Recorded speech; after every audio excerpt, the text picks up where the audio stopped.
Okay, I believe that we are live.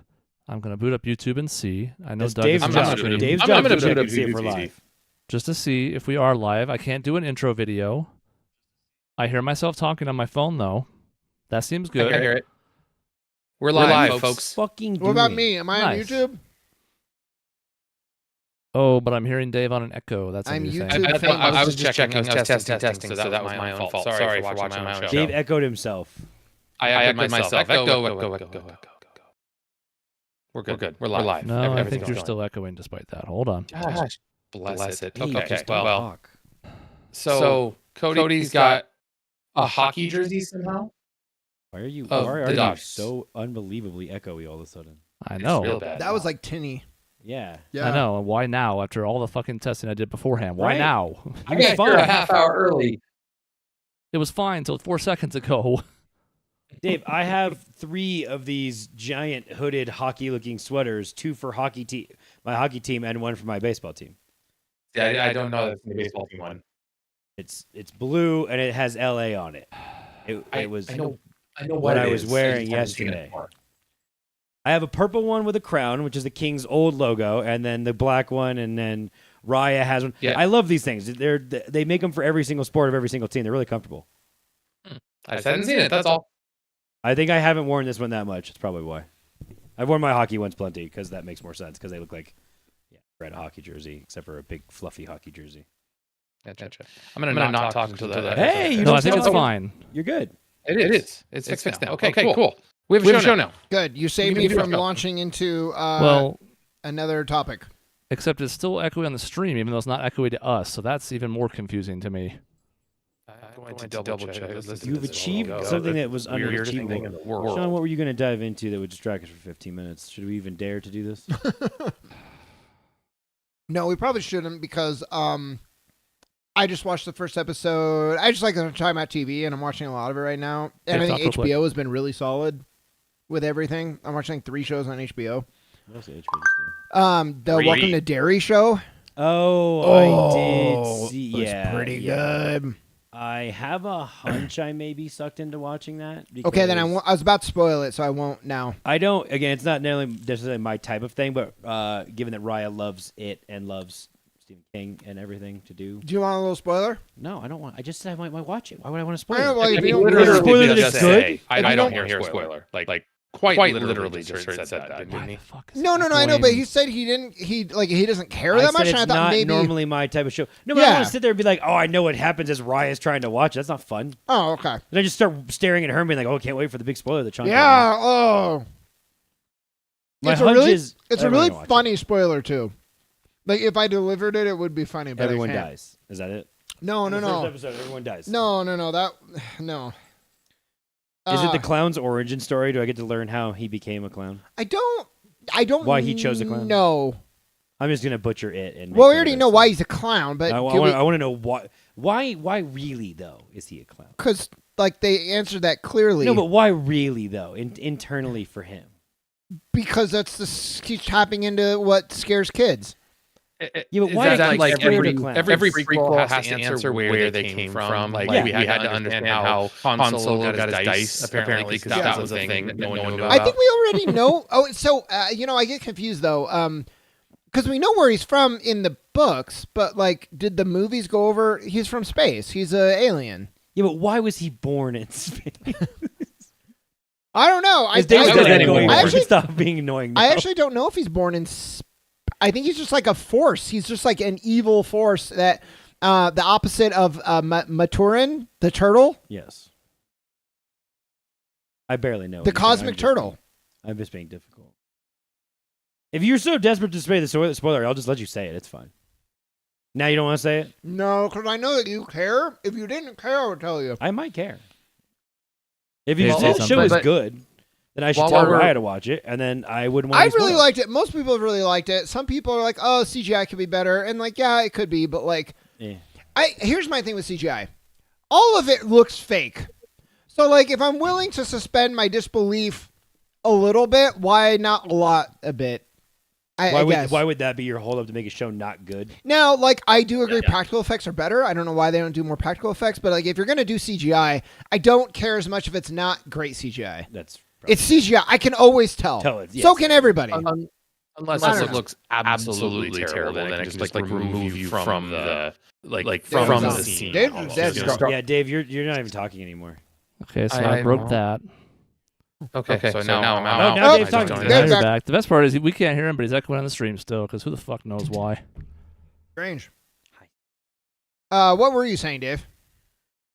I mean, I don't know if you can hear me or not. Well, yeah, we can. So continue with your point. Okay, cool. All I was saying is that, unless it's horrible, awful, god-awful CGI, then, maybe then it take you out of the immersion. But, if it's good, if it's passable, then who cares? It's like old video games. Is Final Fantasy VI any less emotional because they're sprites? No. It doesn't change that necessarily because the graphics aren't good. Just because Final Fantasy 16 has better graphics than 6, that doesn't mean that it has to, make more of an impact.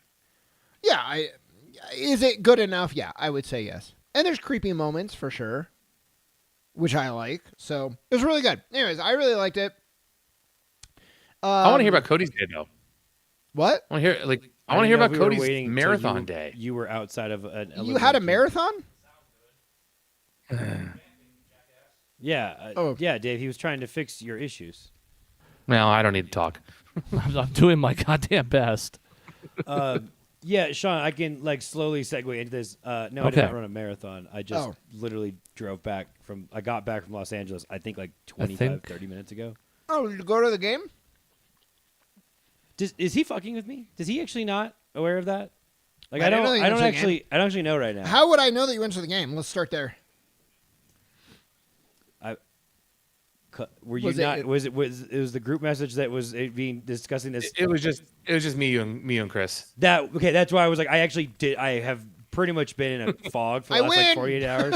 So I was does he not know that? But then I thought Chris said in the other ones we're gonna add that to the start of it and then go into Xbox. And I thought he was in that one. I thought, but I see how that out of context he would have no fucking idea. My understanding was you were just talking, and the text could have clearly said the game that Cody was at, and I missed it.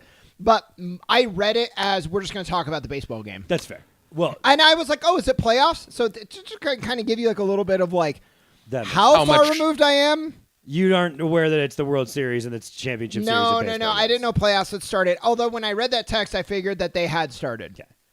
Yes. So you weren't aware of the 18-inning game that occurred yesterday? No, not at all. I don't care. I think baseball is really boring. Yeah. So which, by the way, Dave, if he thinks baseball is boring, Sean, off to a great start. How long do you think an average baseball game is? An eternity would be what I go with.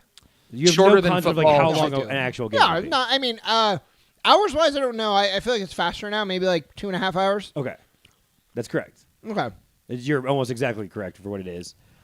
So, how does a baseball game that started at 5:08 p.m. sound, and then ended at 11:58 p.m.? Sounds like you're making a bad thing better. So so you wouldn't enjoy a nearly 7-hour baseball game? That wouldn't be a fun thing. No, because when I went to when the Diamondbacks were in the World Series, it was the most exciting thing in the world. Yes. So when you're in the 10th inning and beyond, and every score matters, that would be very exciting. You're on the edge of your seat for the whole thing.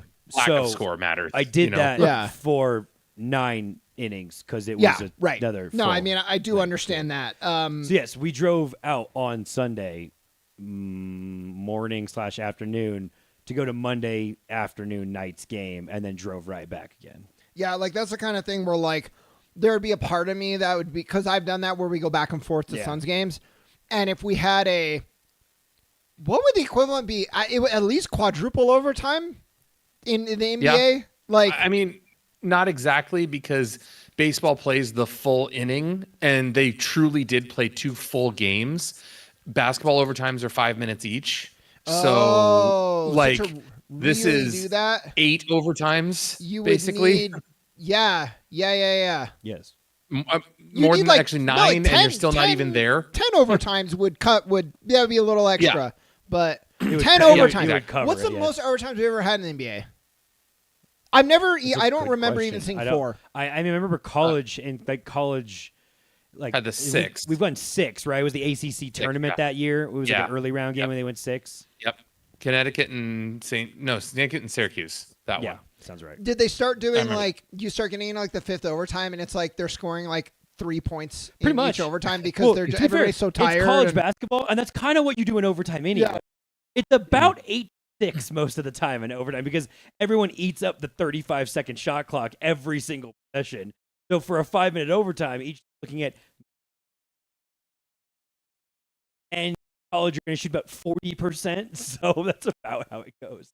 Anyway, so you're absolutely right. I would actually love to look at the box score of that again and see the single-digit number lines through each one of the overtimes. So if I went to a Suns game and it went to 10 overtimes, there'd be a part of me that would be like, man, I'm going to get back, like, hopefully by work tomorrow.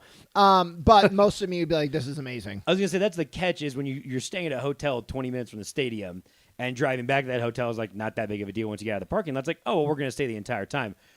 I was at Dodger Stadium for, I estimated, about 12 hours yesterday. Yeah. Because we got in line at the lot about 1:40, 1:45, and I left the parking lot, I think, right around 1:45. How were the seats? I won't buy very good seats. I won't spare the details as to why, but we were down the line, kind of down the Dodgers like baseline near... What is that? Left field, third base kind of area right there. Okay, sorry. So that is interesting. So I meant like quality, though. I mean, very good. I was 3 rows from, 8 rows from the field. Sorry, itself. I keep not asking this right. Although this is all interesting. I'm glad you had good seats for the action. I mean, like, comfort-wise, how are the seats? Well, they're baseball seats. So like bad, right? And Dodger Stadium is old as fuck. So. Yeah. And the Dodgers have replaced their seats a million times, but they're still just hard plastic seats. There's no cushion.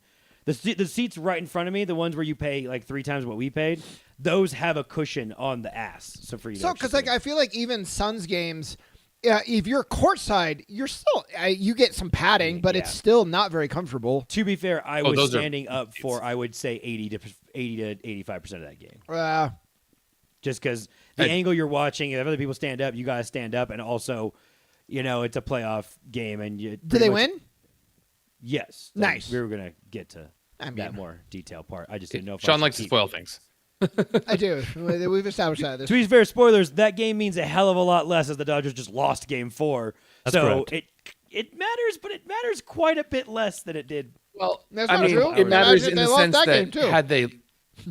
I think there's they lost, it'd be but if they had lost that game, I don't know that the emotions and come out of this game and being more lackadaisical and blah, blah, blah, and you could get into all the psyche of, well, if they lost that game, would they lose this game, or did you rest on your laurels and blah, blah. I don't even know if I buy that shit in sports anymore. Because like, it could be a thing. Oh, I buy it when I watch the Dodgers today. I always feel like there's a lot made to the storylines, Sure.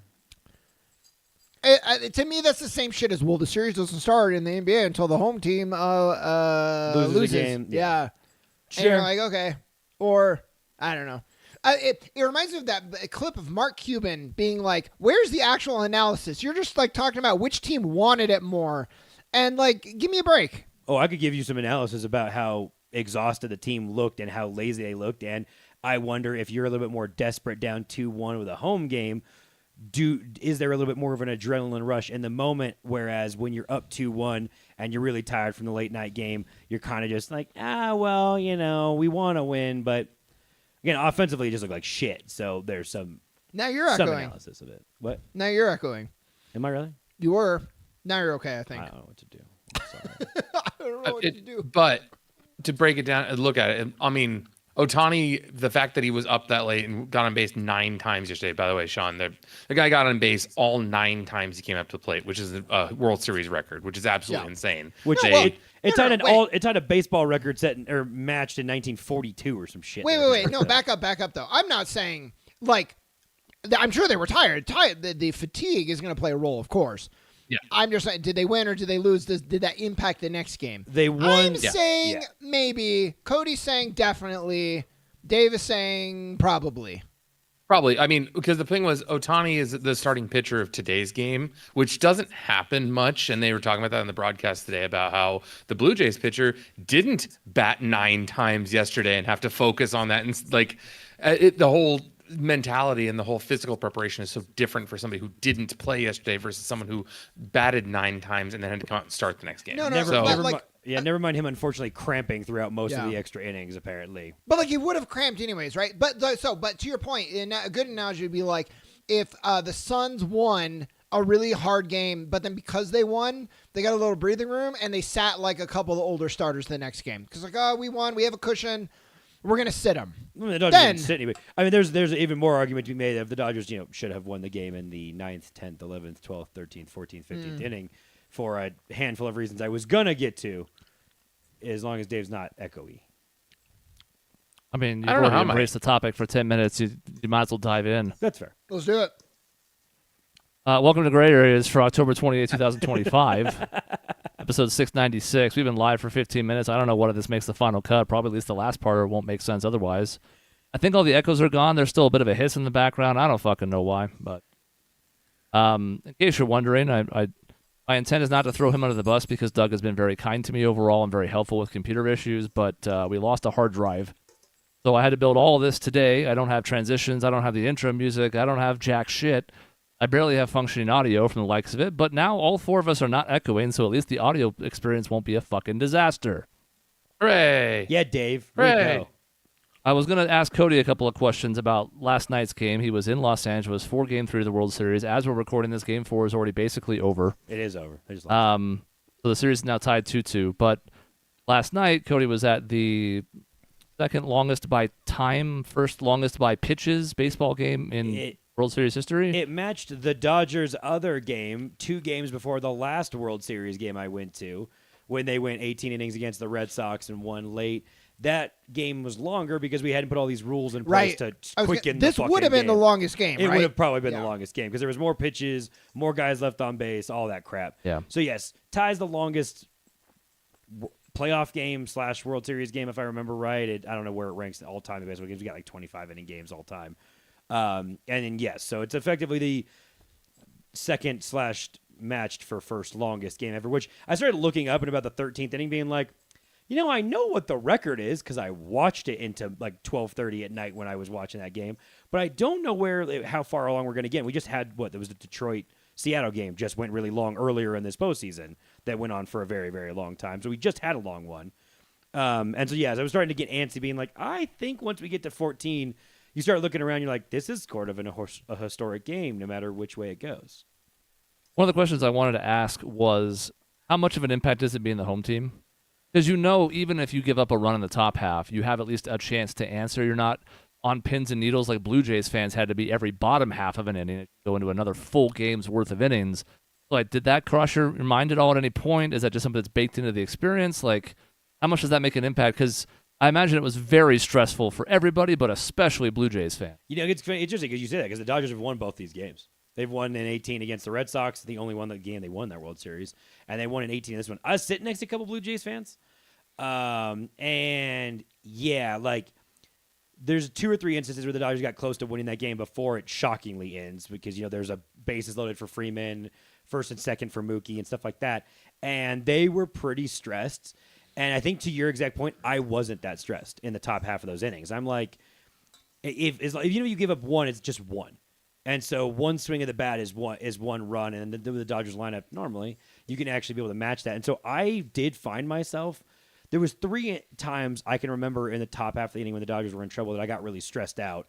One was the last out they recorded because their pitcher was clearly done and running out of anything he had left, and can get to it later, but he very clearly did a strategic thing to stall for a couple of seconds and then throw his last 2 pitches, which wasn't entirely legal, but he got away with it.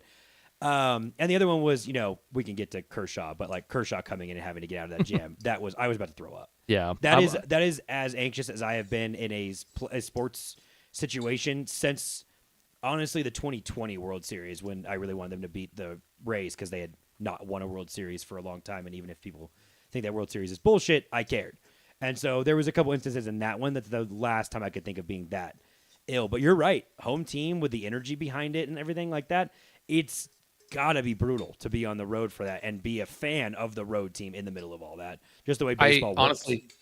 I honestly thought of the fans who live in Toronto who stayed up to watch that game because it ended around 3 a.m. Eastern time.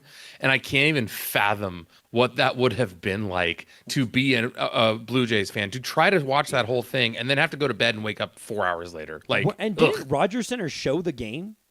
Like, I thought fans were allowed to go in for like $10, $15 and watch the game at Rogers Center. Possibly. Which God, I don't know if that's awful. I was like, you can't kick them out at that point. Like, I don't actually know what happened in Toronto. You bringing it up right now was the first time until I was like, wait a minute. I know they were watching live tonight's game. I saw a picture of it as they were getting ahead. I didn't look at my phone. Died in the 9th inning, and so I didn't even look up to be like, oh shit, are they still in the stands in Toronto? I think they were watching live last night, and that makes that so much worse. For everyone out there, I texted Cody in the 11th inning because it was like, wow, 11 innings. This is getting a little stressful. Not knowing he was at the game. And so I texted him like, how's your blood pressure? Next, like 2 a.m., he responded to me. He's like, sorry, my phone died. I was unwell. I was very unwell. It got into a cycle, too. What was funny is because it's like, if you look through the play-by-play, it was the Dodgers kind of let a guy on. They work around him. If it was Ohtani was coming up, Ohtani walked intentionally. Dodgers failed to cash him in. Dodgers hit a bunch of, they're just swinging for the fences. Dodgers pop up into the infield or hit the ball to the track. And it was just this routine to where you do start feeling like you're fucking insane. And you're like, am I reliving the same inning almost every second inning where it just feels like the same thing over again? And again, when you don't have a phone and you can't look things up easily, you don't know. In stadium, it's weird. Like you don't know who's warming up in the bullpen. You don't know what's going on in a couple of things. And normally you type on your phone, you check it out. The stadium can't really do the atmosphere that you can get on TV for baseball. So, for example, I did not know Yamamoto was warming up. I was going to ask that question. That was and the one on the list. I'm sitting in front of the Dodgers bullpen, and I tweeted out the video. So as soon as they walk off, Yamamoto runs out in fucking front of me. And the other two Japanese players for the Dodgers come and embrace him, and they jump together with their transitions. They're all happy. And I sat there. You have a pit in your stomach, two batters earlier until Klein gets the strikeout. Freddie hits the home run leadoff inning, game's over. You're all happy. Then Yamamoto comes running out, and I got this sinking feeling of the guy who just finished a second straight complete game must have volunteered to go down there to throw, and all I wanted to do was get my phone on or get to the car and turn on the Dodgers postgame radio and hear, what the fuck were you thinking? Like, that's all I wanted to hear. I wanted to hear how that happened, and I learned it all this morning, before in pregame today and a little bit last night. But it's just a bizarre feeling. It's like I don't know anything like it when you can't look stuff up. I don't know how many pitchers we have left. I looked at the Blue Jays fans and I almost went over. I'm like, how many pitchers do you guys have left? Just out of curiosity, like, not even trying to start shit. I genuinely want to know. Are you on your last reliever? You probably looked it up, but yes, they were pretty much on their last reliever and last position player. Because I don't know sent if you knew Bieber that, down but to start warming as well, who started today. So then what do they do? If there's no more relievers. They have to go to another starter. I actually know the answer because I learned today. So the Dodgers were going, at that point, you've used 10 relievers. You only have 14 pitchers on your postseason roster. One started the game earlier, so that's 11 pitchers pitching that game. One starts the next day. The guy who starts the next day, as Dave pointed out, is also the Dodgers' best hitter and the leadoff hitter. So he wasn't going to pitch to fill in as a starter early, which is what you would normally do. You'd take your next game starter and you'd pitch him for an inning that day, and then you'd figure your shit out the next day. He wasn't going to do that because he was cramping. So then you go back to your starter who started furthest back, which is your game one starter at that point. He had already thrown his bullpen session, so he'd already done his mid-start routine thing. So they had one answer, and it was their game two starter who started in game two, traveled, so 48 hours earlier had thrown 9 innings himself for the second straight game, and then flew across the country in the day before that. And the answer after that was take a position player. And I know who the Dodgers position player was that they were going to throw. That's because awesome. they told the media today who it was going to be. And you have the alternate problem that's also true, where I forget who, the game blurs together, it was so long, but somebody fouled a pitch off their leg in like the 12th or the 13th, Yes. And then that was already at the point where Toronto had exhausted all their bench players. Yes. So now it's like, okay, they have the opposite problem in play too.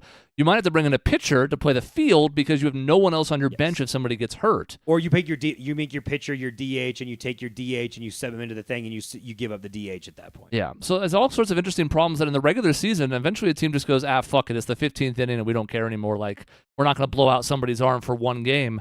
You don't have that luxury in the World Series. You just got to figure it out. The Dodgers took a guy who has been inactive for all 3 postseason series until this one, which means he hasn't pitched in a game since late September. And they made him pitch the most he's pitched since he was a junior in college, he said. He pitched 4 innings and almost 80 pitches. He had never pitched over, I think, 30-something professionally in 2 innings. And they basically blew out his arm, anything he had left, which I'll get to now. Sean, they have amount of mound visits you can have. You can't stall the game very long anymore. You can't go out and be like, hey, guys, how are you doing okay? And that's not. You get 1 inning. They burned it.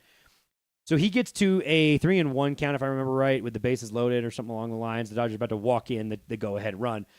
He just decides that there's something stuck in his cleat, and he has the bat boy or whoever come out there with a pick and jab at his cleat for, I swear, 45 seconds, a minute.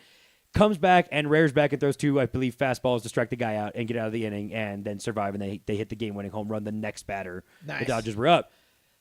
That gamesmanship shit right there was pretty brilliant because that was a lie. There's no fucking way. I've never seen a pitcher need to pick out his cleats in any game I've watched in the last couple seasons in the middle of all this with how quick into the process is.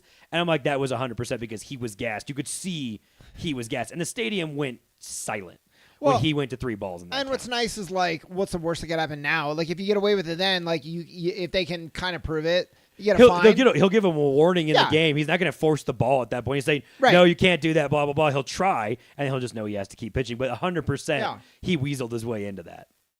Which is funny, watching that last night, I didn't realize, I kind of forget about the pitch clock rule sometimes. It's not something that's like baked into my mind because I don't watch baseball enough to kind of like recently to really remember it. So I'm like, I did look, I mean, they showed on TV pretty closely. He had a lot of mud in his cleat. Sure. But also, yeah, you're right. Like, that's kind of a bullshit reason to It's a convenient time to need to do that. And the broadcast loved it. They're like, man, he's thrown so many pitches more than normal. Like, it's a smart play to get him to come out because he doesn't want to have to bend over and do that. He might keel over. And it's like, yeah, it's smart and kind of borderline illegal, but it's fine. He did say he could not feel his legs basically once he got to the dugout, and I think more or less collapsed out. Because again, it's just double the work he's done. And it's like, imagine not doing any training really. I mean, again, you can throw bullpens and all that, but it's not the same intensity and the spirit of it. And then be in the World Series. And you're also the literal last pitcher on this team. So if they had to go to a position pitcher, it's gonna be their second baseman / shortstop. If the pitching, let's say it's an A+, like relatively speaking, I know there's different levels of pitcher. D- it would have been D- to F+ is how bad a position pitcher is. Okay. The Dodgers would have lost the game. Okay. Like 100% if they had to get to the 20th after, because they were gonna get Yamamoto was gonna give him 1. They said so. If they got to 20, it was gonna be Miguel Rojas. They're a man who is 4 games away from retiring, in fact. He's going to retire at the end of this year. He's a 36-year-old middle infielder. And so why him? Or just because that was the best option? It's a damn good question. I actually don't. They did not elaborate as to why. He's pitched once or twice during the regular season. I, and many others, thought it would be Mookie Betts. That was the assumption as to who would probably come in because of his arm and everything. But it was going to be this old guy who's done it a couple times. The position player they normally have come pitch had been subbed out of the game. And he was not going to be able to pitch in the rest of the game because he had been taken out, which, never mind the whole Blue Jays bungled the shit out of that game. I wanted like a Rookie of the Year situation where like a child comes to pitch. You have to start getting tricky. You came out to pitch. You do like the trick play for one of the strikes, and the other one you just throw it really, really high. Like you have to start getting tricky. That would have been cool. Like that, which is funny because you say that, and I can show you a clip of Miguel Rojas pitching earlier this season, and he threw slow pitch softball loopers, I believe, at one point in, because when position players come into the game, they fuck around. Because as Chris said, it's just conceding it at that point, and you don't really care. And the rule in Major League Baseball now is like if you're down 8 runs or whatever, 5 runs, 10 runs, you can bring a position player in people used to do it when you're getting blown out. You're like, well, why would we put a real pitcher in? We'll just have a position player do it. So then people score a ton more runs off the position player, and everyone hates it. And it used to be a funny quirk, and everyone started doing it. And now there's rules to it. But when they come in, they normally just screw around. They're not throwing real pitches. I want the best position pitcher. Like, I want to know who that is at some point. That would be a fun all-star game thing. Yeah. Is to actually have a bunch of position players come pitch and try and actually strike guys out and see what they could do. That would be really funny, honestly. Yeah. That seems tough. And then my last question was vibes coming out of the stadium. I imagine everybody's tired, everybody's excited, but there's also an adrenaline dump. But like, was there any like, oh God, now we still have to drive home, traffic might suck? Was it just like, whatever, we survived that, it was worth it? That, I believe they said on Freddie's homer that the sound pulse whatever thing was like 100 and whatever the hell it was. It was really loud. And then like there's a pretty solid Freddie chant afterwards, and then it dies off because there's a collective like sigh out. And then when Freddie is getting interviewed by Rosenthal up on the big board, that stadium is as loud as I've ever heard it be in my lifetime of being there. It's probably one of the loudest stadiums I've ever heard. The only thing I think I've heard louder is the gasp and scream of the Patriots picking the ball off at the 1 yard line of the Super Bowl. I don't think that's the loudest I've ever heard anything, because that was just a sheer like, oh my God, what just happened in the stadium? You would imagine, you weren't there for, but you'd imagine Freddie's other World Series homer, the Grand Slam against the Yankees in Game 1, probably rivaled it. But... I would assume so. I think people said that it probably was about that. Yeah. But yeah, that Freddie chant pretty much carried from the moment he got on with Rosenthal to basically, I mean, like we went to the team shop really quickly afterwards, and it wasn't. People weren't screaming in there because they were being respectful. But outside, it was still going, and then the parking lot, it was still going. There's TV cameras trying to do interviews and all that, and me and a lot of other people were just screaming Freddie over and over again as they're trying to do anything. That was, I mean, it was echoing at that point to where it's like it was high, and then it was like a realization of, oh my God, they actually won, and then. Okay, now we're back up again as we're going to the car. And then probably everyone, passed out as soon as they got. Yeah. So I'm a little hung up on this. I've been to the stadium vibes as well on the Will Smith near homer, because that went on TV from what it looked like specifically was everyone was about to lose their shit because it looked like a home run. He kind of did a mini bat flip, and I thought it was a home run on TV. And then it went, if the center field wall's 395, it went 394 basically. How was that? I think I'm pretty good at reading fly balls. Like, I don't get tricked. Like, for the Dodgers, it's a funny thing.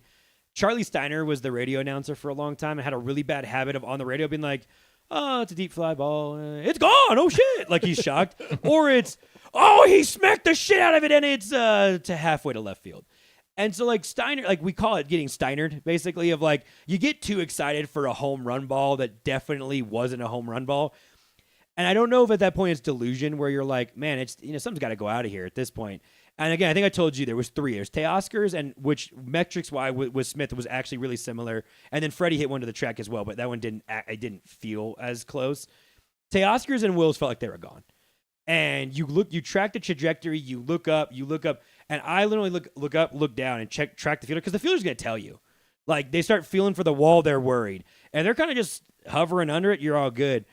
And Teoscars ended up being like, the fielder was pretty routine. When you look, you looped it up, I looped down, he's like, he's standing there. Wills was he was starting to feel, I think on TV you might have seen, it started to feel it out a little bit. Wills felt like it was gone. And it just, like I said, I was texting you guys, it was weirdly cold last night. It was like 60, high 60s during mid-game, 63 once we got into the extra innings. Today it was high 80s, or low 90s, high 80s during first pitch. So the marine layer was in. Dodger Stadium didn't used to be a huge hitter's park. It used to be a pretty big pitcher's park. Stuff would stay in. Not as much as San Francisco, but still a little bit where it settled in the mountains and stuff like that. It sits, and then you can kind of keep some cold air in. And I think that I lost my mind of like, I'm not tracking these anymore. I just want to will a home run ball to get this game over with. And so all 3 of those got me, and I don't normally get tricked. But Wills, it was cheer off the bat, and then like you could feel it get really quiet of like, is that actually gone? And then it loops down, and it's a groan. It's like a collective deep sigh of depression and sadness, like sucked out of the stadium. And there was a couple times where that stadium got eerily, uncomfortably quiet. Kershaw getting the guy out was one. Klein getting the guy out was one.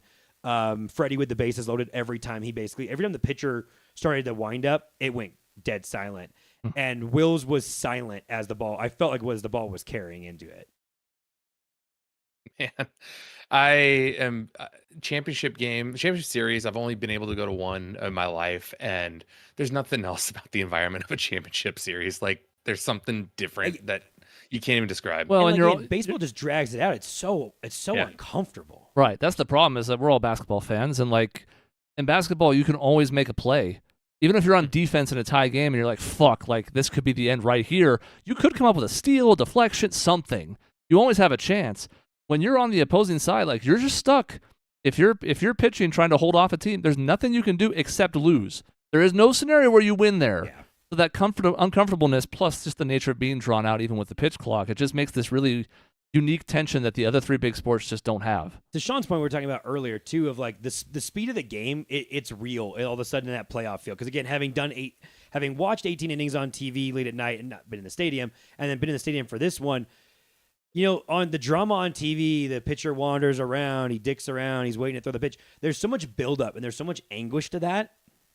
And when you are, to Will Klein's sad, tired point of you're at 60 pitches, you've thrown 30 in your career, 35 in your career at max, and you're getting to that point, and it's 15 seconds, or no, it's 18 when there's guys on base, 18 seconds, 18 seconds, 18 seconds.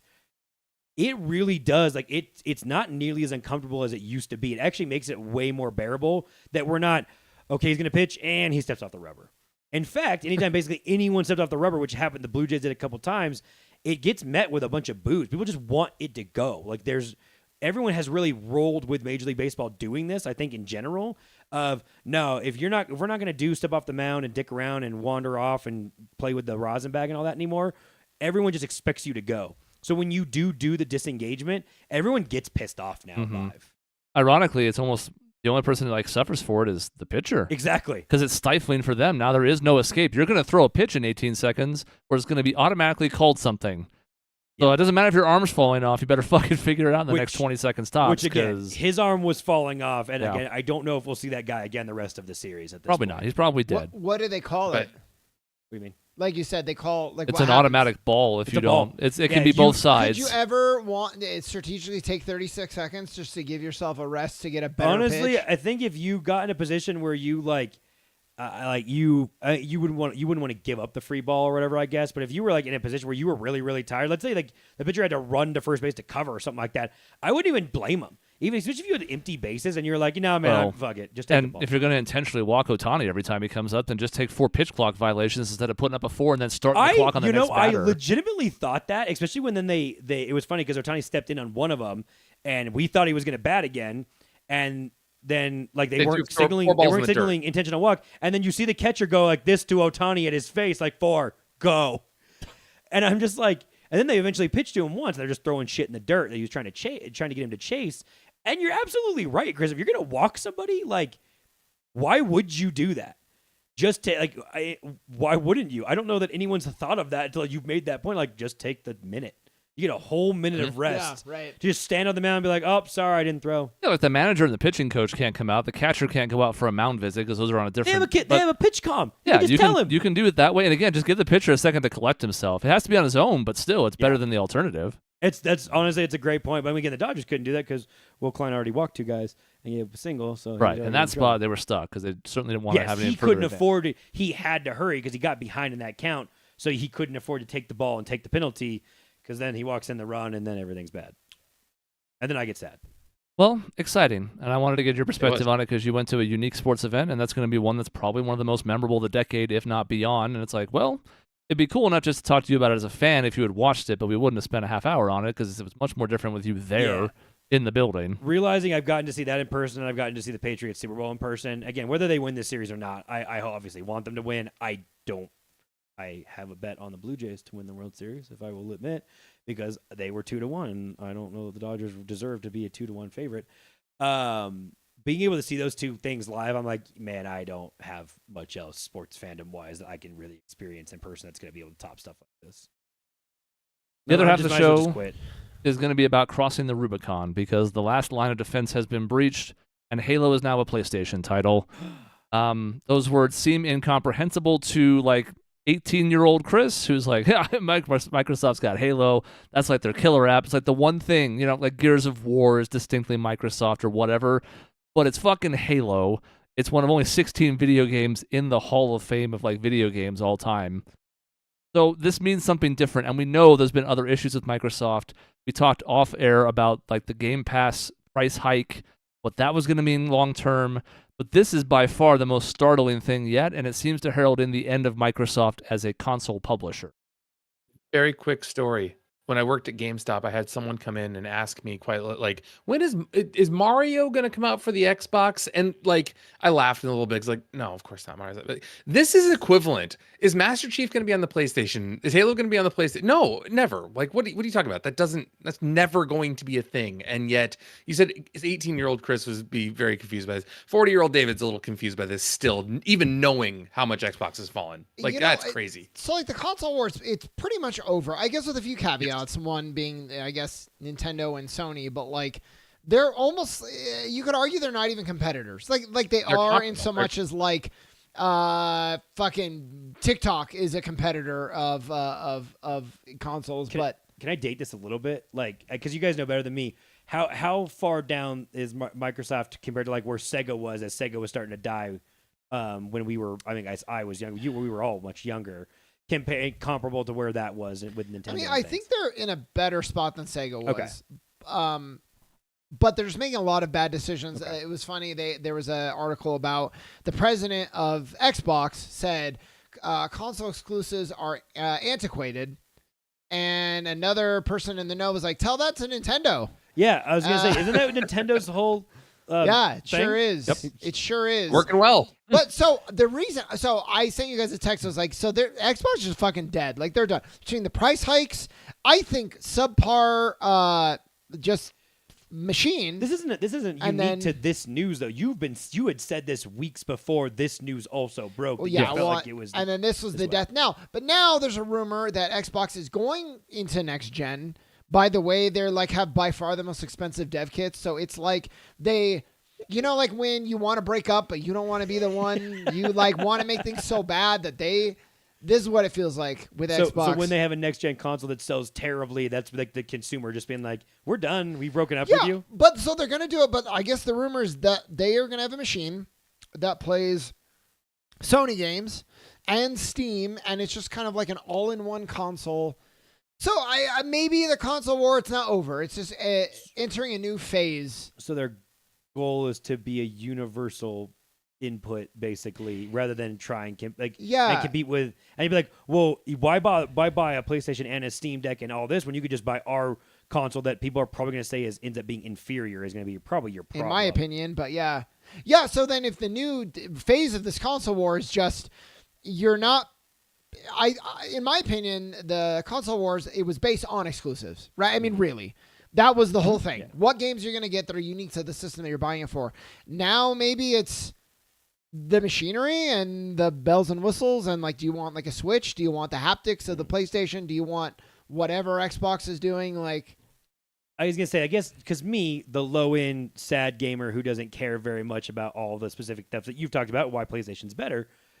Again, I like my little tiny Xbox. I like that I paid $299 or $250 for the next gen of stuff. Like, I theoretically am going to get to play like GTA 6 on it. That's all I ever wanted was I wanted to be able to jump into the next gen at the cheapest price point possible. Even if my experience doesn't look as good, I just wanted to be able to play, again, like NCAA 25. I wouldn't have been able to do that with my old gen of stuff.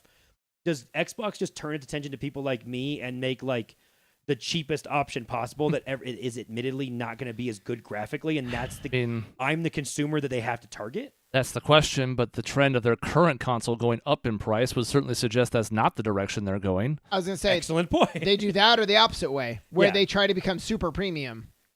Yeah. But I feel like you guys have pointed out that PlayStation's had a leg up on them for quite a while right now, so that seems like an uphill battle to begin with. Well, and the problem is that if you really want to have an upscale machine that plays the Microsoft library, you just get a PC. And it used to be that was the backwards way of thinking. You would go, well, I don't care about that. I want a console that just plays everything, that takes care of it for me, I don't have to worry about it. Well, they might just take that option out of play. It's hard to say for sure. As Chakrak points out, he said the same thing that Sean did about like it's going to be some kind of PC console hybrid. We don't know what it looks like yet. But like the success of the Steam Deck leads you to believe that there's some interest in being able to take certain things in a certain different direction.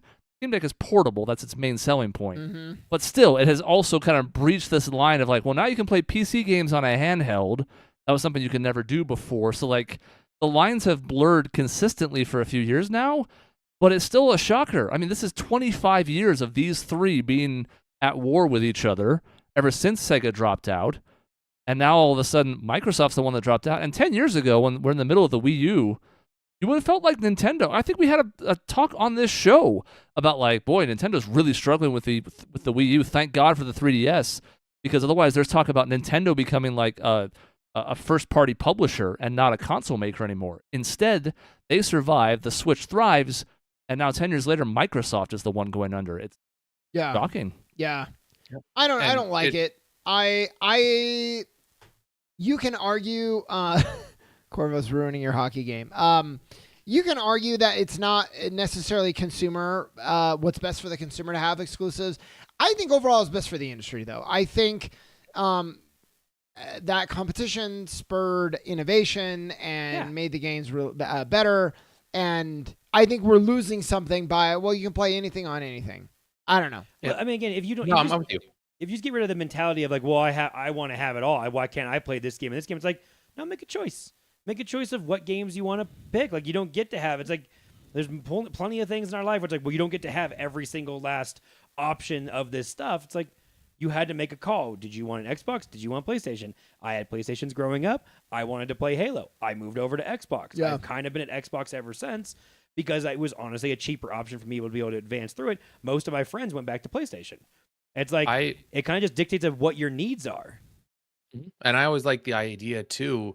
Sean, you're right about competition. Competition drives everything. So yes, I want everything and I want it now, which is such a very immature mentality of I want it, so therefore I deserve it.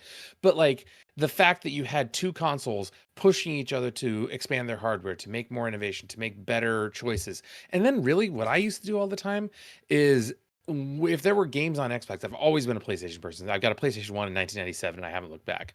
But I would get a used Xbox later on, 3-4 years down the road and be like, oh, I'll play Halo 1. I'll play Fable. I'll play Knights of the Old Republic because, hey, these are console exclusives. I didn't play them up front, but I got to play them later on anyway. They still exist. And that doesn't mean that you're shut out of it. It's just maybe you have to wait a little while or something like that if you really want to play them. Or if you really, really want to play them, you just get both if you're able to afford it. So I don't like the fact that it's gone, even though I've never been an Xbox fan. It kind of playing with your friends. One of you buys one of you buys the other. You go to each other's house to play the fucking game, like the olden days. Yep. There's something to the fact that the social aspect of gaming is all confined to online. It kind of like I don't like that. The couch co-op is one of my favorite things because it's such a different experience. Yeah. But now everyone has to buy their own system and their own game. It's a great thing for the industry, I guess, as far as bringing in the money. I was gonna say that's like my only bitchy complaint is like, man, to your point, like playing Halo co-op on the same thing, sitting next to each other, is some of the most fun I've ever had playing video games. Absolutely too.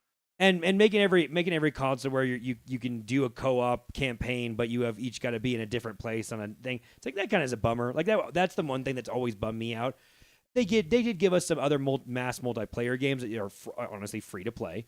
Like I can download the game. I just have to have a console. I don't have to pay for online. So I do appreciate some of that atmosphere of all that stuff. But man, everyone crowding around a TV together playing Halo, as inconvenient it is to play on your little tiny quad box, that's the most fun I've ever had playing video games. And maybe that's just because I was a teenager and I was never going to get better than that. But you're right. Like that's why I love Halo so much is I have an attachment to that game on like anything I've ever played in my life. Yeah, well, Halo 2 for me because I had that in college. Just like so, reaching a point where like, so if you can play every PlayStation and Xbox game on the new Xbox, but then you can also play all of that on Steam eventually. Like we're running into a thing like if it's all the same, why?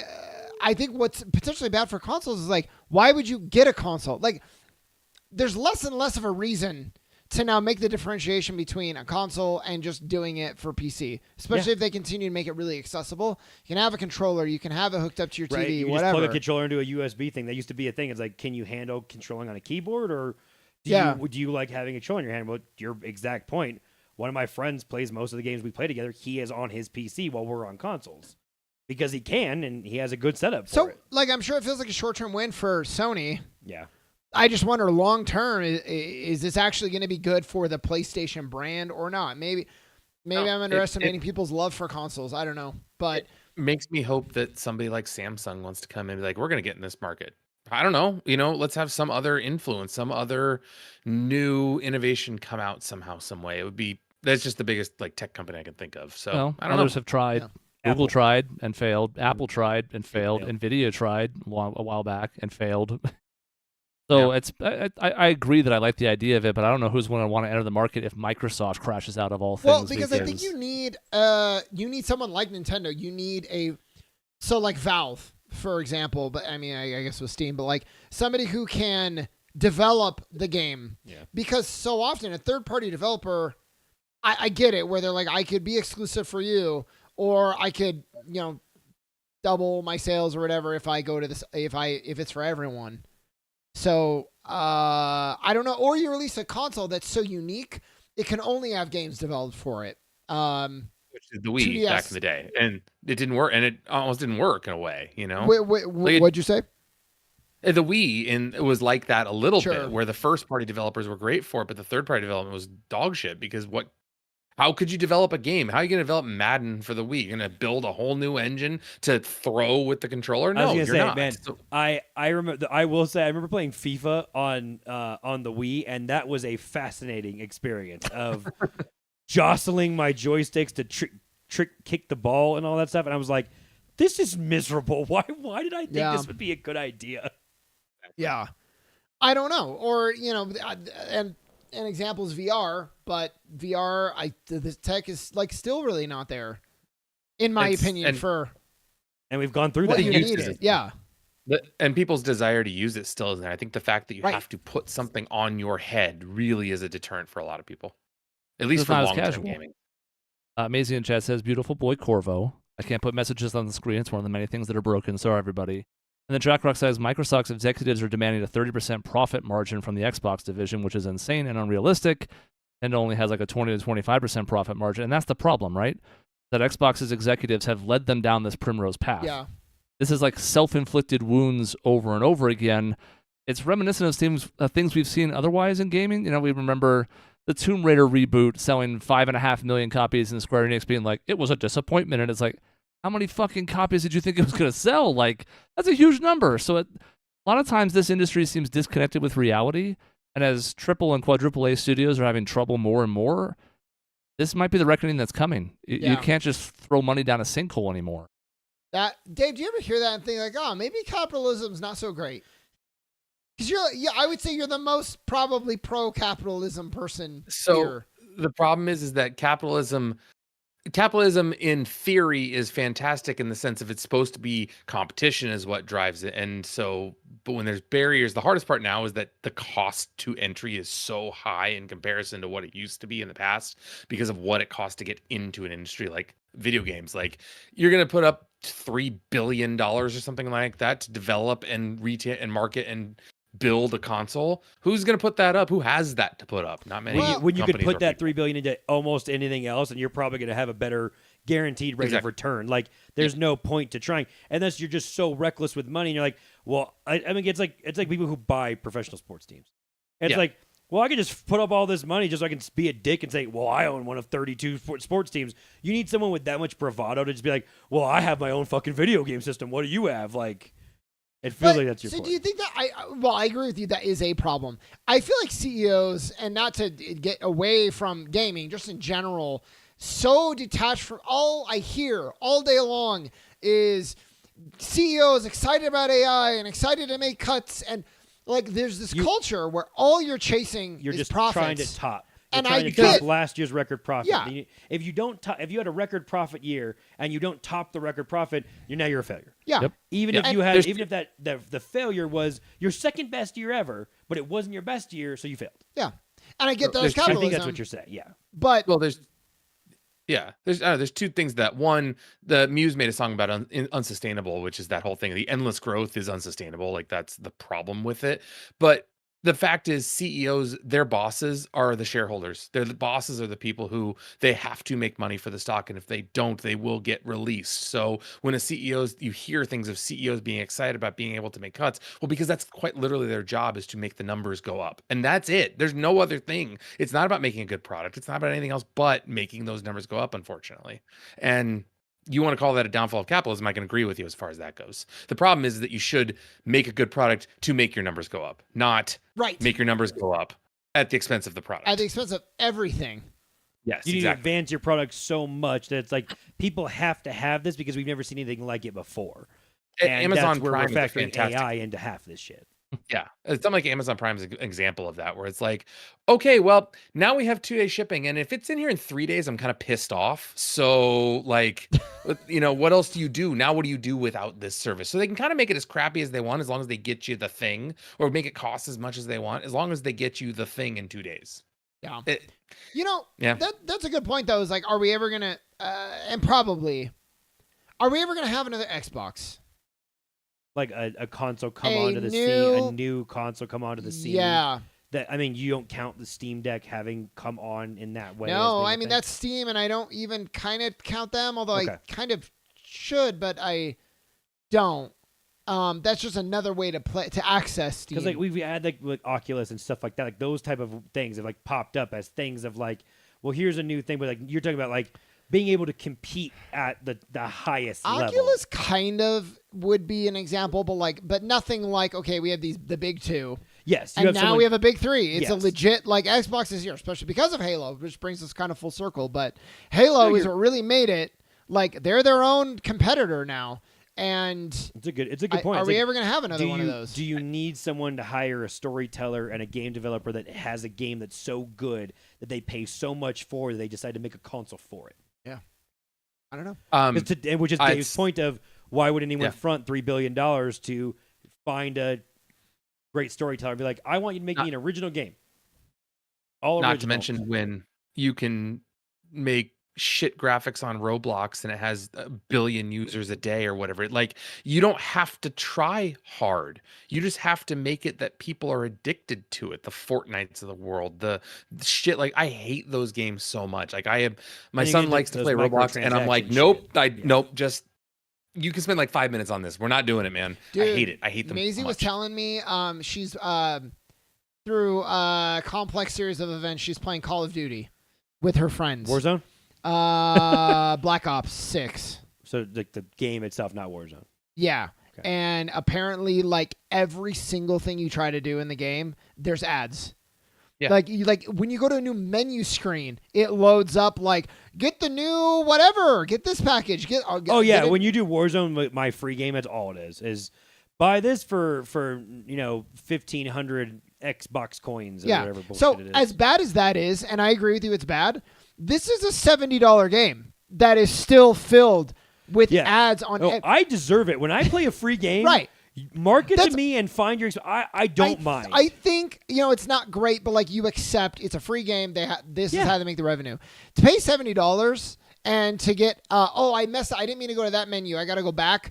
Another ad shows up. Every single thing you do is ads, even navigating the menus. That sounds like dystopian to me. The scale that I equate that to is I play those little games to save money on Vegas. My little mobile games on my phone. I get free shit for Vegas by doing it. I sit through and have to X out of like 7 different ads to get to what I want to get my goal. Well, guess what? I'm forced to see those ads because I'm gonna get some free shit out of this. I deserve to have to see it. If I paid $70 fucking for a game and I had to click through it, I would lose my goddamn mind. Can I ask something? And Dave can answer this. They must work because there's a reason they exist. How does it work? Like when Cody has to sift through 7 different shitty ads to get to the thing, and he's just clicking X repeatedly. Who in the world is like, oh, interesting ad. Yeah, it's in the way of what I want to get to, but I'm actually going to sit here, engage with it, and maybe even click and buy something. It must be someone, right? Or they wouldn't do it, but I cannot think of someone dumb enough to actually do that. What's wild is sometimes it's ads for other free games that then have other ads, and then it's like it's a loop of ads. Yeah. And sometimes the loop closes, and then the ad I saw for this game was in this game, was back to this game. And now I've downloaded all 4 games, and I play all the free games, and somehow I'm just so it did work. So you just answered my question. But the ads are selling a thing that was free. So I guess it's like, but I'm playing the game now, and I'm playing it for free, but the only other ad is for another free game. So I don't know who makes any money on that. Yeah. Because those free games, you're not the target audience. You are willing to sit through the ads. You're the one that is willing to say, yep, that's my penance for playing this shitty game. You're not the whale. You're not the one that's going to spend $100 a day buying their shit coins. The shit coins. Oh, these are freemium games? Some of them Oh, are, yes. That's the money. Well, yeah. I think the same principle applies is like, when you go to a shitty news website and you have the infinite scroll stories that are just clearly all sponsored self-promotion nonsense. They're not stories at all. They're just fucking bullshit. And they scroll infinitely and you're like, whoever gets down to the bottom of an article and clicks on this? And the answer is, well, clearly somebody. Because if they're so widespread and hated, they must still be working. And I have no idea why. Or, the people who post them onto Facebook, that's who reads them all. You know what else is like the 30-page, like you have a list. And every item of the list is its own page, and between every time you have to click it, there's an ad or two or three between. And who will sit through that? But I guess the answer must be someone, right? Mm-hmm. Or we really are so dystopian that that's just how it is. The assumption that again, it's like ads sponsoring ads, weirdo circle, and it's like, well, everyone's downloading our games, and then again, to Dave's point, if we're downloading them and playing them or whatever, it's just, I don't know. It's crazy. Yep. I don't know how many times ads work on me in general, though. Like for years and years, the exception being like, oh, cool, that fast food place has a new way for me to be fat. Maybe I'll go try that fat new food. Most advertising doesn't convince me to go use it, honestly. Well, like, because you look at Domino's has a pizza ad, and if I think, oh man, pizza sounds really good, I'm going to go get Fratelli's. Honestly, that's a great thing. That's a great question. I should go back to like each product I use. What got me onto that product from the very start? Why do I drive this brand of car? Why do I use this fucking deodorant? Like, I actually should go back and think back to what made me become a loyal customer. I wonder, of very specific things. It would be fascinating to look back in my life and figure that out. Well, we should make a clarification as an adult or as a kid. Because some have carried over, though. Crossfire, right? It was a game I wanted so bad. Bop it. Yeah, we know why, though. Yeah, the song was whatever, but you're a kid and you're susceptible. Right. When I'm an adult, probably trailers. Probably trailers is like, if I see, but I'm so in the know now that like I'm not going to see a trailer and be like, oh, that wasn't on my radar. I mean, it's down to the most basic thing. Like I watch football, and football's got beer commercial, right, and like deodorant commercial, and sports gambling commercial. They pay how many millions of dollars for a Budweiser commercial that I'm never going to drink? Exactly. And again, but like, how many people are switching? Like, oh, that Budweiser commercial. I'm switching to Budweiser. I've been a Coors drinker my whole life. I'm switching over. It's fascinating to me. It's like, okay, it's like, what cheap if I had to drink a cheap, shitty beer, I pick Coors. Why do I pick Coors? I have to go back into the depths of my 17-year-old, sorry, I drink underage, life to think back to why that's the beer I drink. That's my basic cheap beer. I think we've stumbled into... That's where the advertising works. That's where it works. Are you sure, though? Because we have to look. Because I don't think that a commercial got me back then. I think think it could be the case, brand Dave. awareness. But it's not a single commercial. It's a constant one. That's fair. It could be something we actually talk about next week, because next week will not be a trivia show. There's no way in hell that's happened. Right. Can't possibly ever rebuild all that. So, you know what's interesting, though? Sorry, go ahead. No, go ahead. A lot of these companies say it's brand awareness. A lot of times it's not the ad that you see that gets you to click on the thing. It's the fact that you've seen it. Studies are different. Some X amount of times. Yeah. I kind of wonder, like, but at that point, because it's like, well, it's hard to measure. It's like, so you're admitting you can't really measure it. So is it just bullshit? Are you just saying that to justify your marketing department? Like, I don't know. And that's where it gets really tricky. But it is so rare that I see an ad, even indirectly, brand awareness, fine, whatever. And I'm like, oh, yeah, I want to go do that thing. And if you're going to argue, well, it's working on a subliminal level, then, I mean, I guess I can't. Does it work for games, though? Like, I think back to, I saw Halo's commercial, and I'm like, I want to play that game. No, not for me now. Okay. Maybe back then. But back then, like, it worked. Like, I saw Halo. I never played Halo 1. Never had an original Xbox. I hardly ever played the first Halo. To Dave's point, we talked about 20 minutes ago, I had to wait because I had a PlayStation. I had to wait for a friend to get an Xbox for me to eventually play a little bit of Halo 1 and then I'd really play Halo 2, and that's when I dove into it. Now, what you could, so I go, and I think we probably need to wrap up, but like reviews are to me what like sell stuff. So if you ever had, you get indirectly if IGN and they're paying a lot of money for their SEO to get the reviews to the top, to where I'm reading the reviews and then wanting to play the game, then that is the mental gymnastics that you can have. Dave is not paying attention. But He's we're looking so away from old. his. I am listening. But we're so old. When you first started playing video games, you couldn't go to IGN's website. Did you get the magazine? Yeah. Did you read reviews in the magazine? Yeah, and that's Who taught you to go to IGN for the reviews? I think I would Google Sorry, I have this in the review, right? But then... But you couldn't go... No, but I mean, like, when you were a child going to the IGN magazine, did someone just tell you, that's the magazine to go to that'll tell you what video games Well, play? and it's so interesting. It was at like, it was at the game store. Yeah. That thing BioShock was at the game store. was like the biggest game in the world for me, but it was because the magazine that I was reading was hyping it up so much. Now, it was the magazine hyping it up because they knew that game and that topic would draw a bunch of readers. So, like, it is sort of like marketing in its own way. It's like advertorial shit almost. Yeah, at that point. and I know it's not, but like they're not covering a game that they know no one gives a shit about. Yes. They're covering games that I think a lot of people are going to read and be interested in. I think I'm fascinated by my capitalism's perspective of like, but who got that? Why would people care? Like, again, Halo was a brand new game.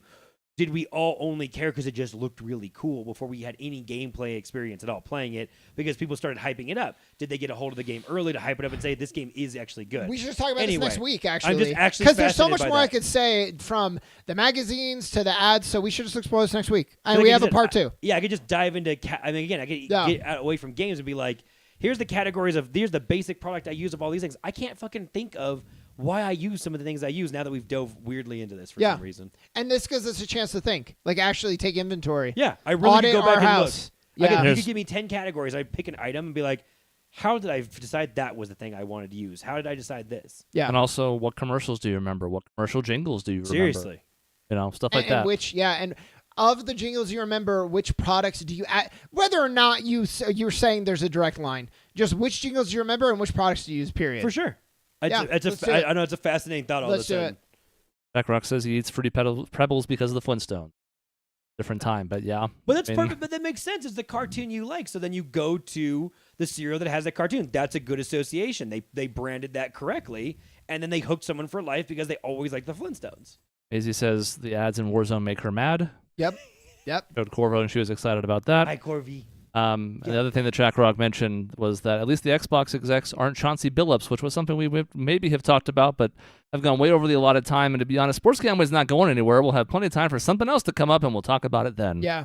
Plus, I'm other guy cheating. We got some claims that NFL players were involved in these poker games as opposed to NBA players. So we'll see if that goes anywhere. And Kevin Garnett, although he's already basically explained it away. It's going to be interesting to see what the ripples effect of that are as that whole indictment continues to move forward and other things are dug up as well, because that's not an isolated incident. But that's the nice thing about this show and just continuing on forward is that there's never a shortage of topics these days. It's just what do we want to tackle in a given week.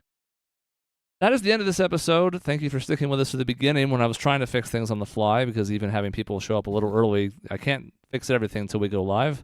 Because on my side, some of that seemed fine, and then Dave was echoing for no fucking reason. That's the end of the show, though. Next week, TBD, not trivia show. Think of something, and it's probably this topic, so stay tuned for that. Between episodes, you can find us at our website, grayareas.live, or youtube.com/@grayareaslive, where the show is usually live and the best version. See you next week.